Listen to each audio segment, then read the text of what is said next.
नमस्कार दोस्तों। 13 अप्रैल की अगर कुछ इम्पोर्टेंट करेंट अफेयर न्यूज़ के बारे में बात किया जाए, सो पहला हमारा क्वेश्चन है, which union minister organise the EU India Green Hydrogen Forum. So EU India Green Hydrogen Forum को किसने ऑर्गेनाइज किया है, किस मिनिस्ट्री ने?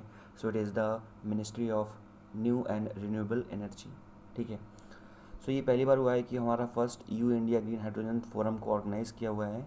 ठीक है, by the European Union and the Ministry of the New and Renewable Energy.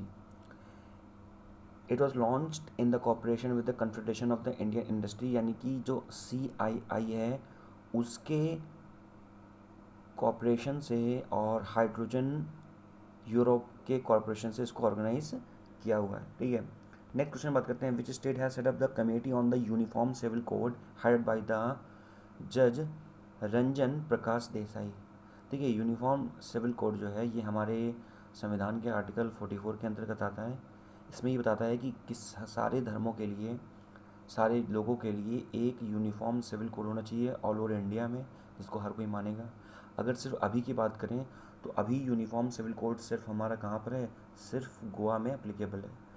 तो उत्तराखंड एक ऐसा स्टेट है जिसने यूनिफॉर्म सिविल कोड के लिए एक कमेटी का गठन किया हुआ है। ठीक है। नेक्स्ट अगर हम बात करें, a committee headed by retired justice हैं जज रंजन प्रकाश देसाई, उत्तराखंड में कमेटी गठित की गई है यूनिफॉर्म सिविल कोड के रिगार्डिंग। ठीक है। नेक्स्ट बात करें हम, so Qiming Xing 50 is the name of the first fully solar powered unmanned aerial vehicle. ठीक है, ये किसका है? तो अगर इसकी बात किया जाए तो ये है चाइना का, यानी कि चाइना का क्यूमिंग जिंग 50 ये है आपका aerial vehicle, unmanned aerial vehicle. Unmanned aerial vehicle क्या होता है? ठीक है, एरियल व्हीकल जो होता है जो भी हवा में उड़े उसको एरियल व्हीकल कहते हैं। अनमैन्ड मतलब उसमें मैन नहीं है, so it could be a drone also. So यहाँ पर लिखा हुआ है कि चाइना ने सक्सेसफुली टेस्ट फायर किया हुआ है solar powered unman aerial vehicle, यानी कि ये सोलर पावर से चलेगा। इसका नाम है क्यूमिंग्स 50। ये क्या है? अनमैन एरियल व्हीकल है, can fly for months and function even as the satellite if required. बहुत अच्छी बात है कि ये क्या है, कई महीनों तक ये क्या करता है, फ्लाई कर सकता है।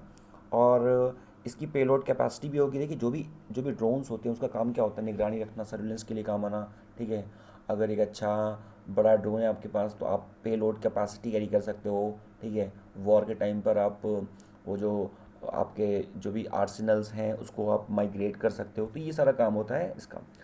तो ये कैसे काम करेगा? ये सोलार पावर से काम करेगा। ठीक है, ये चाइना की डिफेंस टेक्नोलॉजी, डिफेंस पावर को दिखाता है। ठीक है। Now next question is, which state is the host of the first national conference on the sustainable coastal management. यानी कि कोस्टल मैनेजमेंट के लिए, सस्टेनेबल कोस्टल मैनेजमेंट के लिए, यानी कोस्टल जो मैनेजमेंट जहाँ पे जो हमारे समुद्री किनारे हैं तो उनके प्रॉपर मैनेजमेंट के लिए हम लोग क्या कर सकते हैं? तो किसने नेशनल कॉन्फ्रेंस सेट की है? तो ये किसने सेट की है? ओडिशा ने। सो ओडिशा ने क्या सेट किया है? Union minister of the environment and forest climate change Bhupendra जो यादव है, इन्होंने इनाग्रेट किया पहली national conference on sustainable coastal management, Bhubaneswar में इन्होंने इनाग्रेट किया। ठीक है। आपको पता है कि जो कोस्टल एरिया है उड़ीसा का, ये बहुत ही रिच है, बायोडाइवर्स है। कई सारे बीचेस हैं, ऋषिकुल्या बीच, कहिरमाथा बीच। ठीक है, और तो वहाँ पर कई सारे बीचेस भी हैं। ठीक है, और इंद्रप्रस्थ आइलैंड है। ठीक है, इसको नलबला आइलैंड भी कहते हैं हम लोग। तो कई सारे वहाँ पर क्या है, वहाँ पर कई सारे रिच मैराइन बायोडाइवर्सिटी है। ठीक है।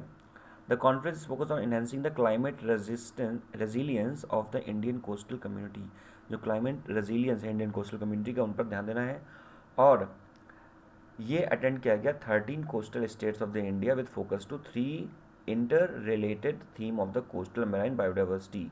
ठीक है, तो हमने क्या किया, इसमें 3 थीम्स को हमने फोकस किया। पहला क्या है? क्लाइमेट माइग्रेशन को, अडाप्टेशन को और कोस्टल पॉल्यूशन को। फिर बात करते हैं, इंडिया का longest rubber dam Gayaji okay dam was inaugurated in which state? Sorry for my pronunciation, Gayaji. So India का सबसे बड़ा जो रबर डैम है ये कहाँ पर इनाग्रेट किया गया? अगर इसकी बात किया जाए तो ये बिहार में इनाग्रेट किया गया। दूसरी चीज़ भी आपने देखा, कल की न्यूज़ आई है कि हमारे जो लद्दाख में जो सोल्जर्स हैं, ठीक है, तो उन्होंने क्या किया, उन्होंने बहुत कम टाइम पे एक अपना इन्हें अपनी इंजीनियरिंग का एक एक एक रोल मॉडल सेट किया हुआ है, और बहुत अच्छा इंडस रिवर पर, बहुत अच्छा एक रिवर पर एक ब्रिज बनाया हुआ है, ठीक है।